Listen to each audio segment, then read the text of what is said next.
Ka Heprit Ellery Karkongor kat South Nam Karta kalara eka Buskit ladu haka Jingiakop final surken ud season 2 bala penlong daka donbosco media TV network kabala long haka janmit live huay terik ukala lengkot ha donbosco youth center lajum kra Shillong. Haka nika grand finale Menteri Rangba Konrad ke sangma ulalong ukongsan. Ka live huay terik kala lengkot kadairu ka lengku Sngi klar jong donbosco bakhuit unong sedang ya ka seng jo ki reunion solution kabala trei hakikam mission ha India mentala shispa arsnem kenti. Nalor Menteri Rangba hakani ka sngi lawan pensngan the vice provincial economer Father James Terniang Father Primus Im ki kemi ki kpa bat ki bahayeng hasem jong kinong isim penta. Ya ka grand finale la penbet penbiang da ka donbosco media TV network haka jinga lam jeng upadar Michael Makri director. Kila don shuphaungut ki Samla ki balapoi syaka Jingiakop final banya khun ya ka song pisah kapa Shillong Tyngka. Ka Dbmn TV kala penbiang arngut ki coach Samla lapdiang solang bat Samla kenkor miliam ngap ban hikai janai ya ki Jingiakop haka ni ka lumpung. Haka jingkren Menteri Rangba ulaya ro ya ki nong penyat ya ka surkun ut da ka baong. Baro ki kam bagi reunion selection ki le ne penyat kilong ki bajanai kamtam hakabayadei bat ki Samla ula ongru ukpa jonga pa sangma ubalalong Menteri Rangba bat syong kenor ka Lok Sabha udai uso jong ki reunion selection ulaya ro ya ka donbosco youth center ka balala aban penlong ya ka ne ka rensan ya ko berwai ka ba syong kia daileng ba kum kini ki Jingiakop lakalong haginu kinu ki lempung ki ba penlong ya ki Samla ban treshitom bakin poi syaka thong jingjop haga jing em ka jongki ulaong.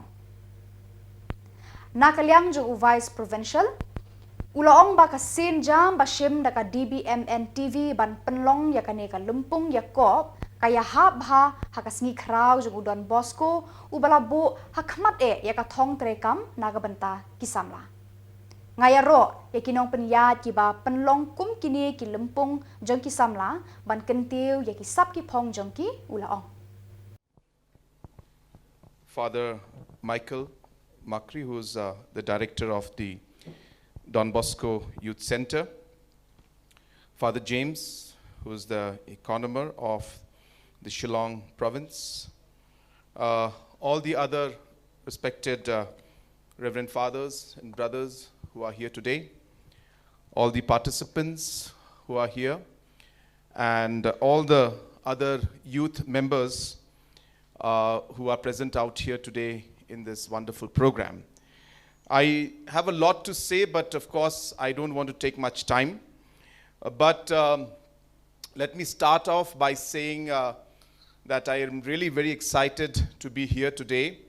And I was just listening to the talent that was here, and I have no words to express, but only to say that I think this is maybe one of the best performances I've seen in a very, very long time. And all of you will agree to it. The kind of talent that our youth have performed today, and the confidence with which they have performed, it's just outstanding. And I can tell you, I've been to many parts of the world. I can tell you these are international performances that we just saw. So let's have another round of applause for all those who performed today and all those who participated also. So let's have another round of applause for everyone. I also would like to thank Father Michael for having organized this program, and it's a great encouragement for the youth, because I have always believed that we must engage our youth in a positive manner, and that's really the principle with which we work for the youth, and that is the same principle with which we see our Don Bosco Youth Center also working. Ka Heprit Arlin yaw pnyaw kalawan haka kerdan kabaar bat ka Heprit Gwyneth Mautho haka kerdan kabalai. Haka ni kasngi la samru ya ka Chilia Memorial Award sya brother meban telang lengdo bat ya ka Dbmn TV Youth Icon Award arhajar arpulai sya ka Samla da pale warjri. Ya ki sirnot syaki Samla pule komputer hadon Bosco Youth Center lapen kamti hakan NEHU kasi. Ka opestre kam maupor kot khuborkhasi baman kasni karalong ka media partner yakane ka lempung Jingiakop ruai surkun ut season 2 baro Shillong.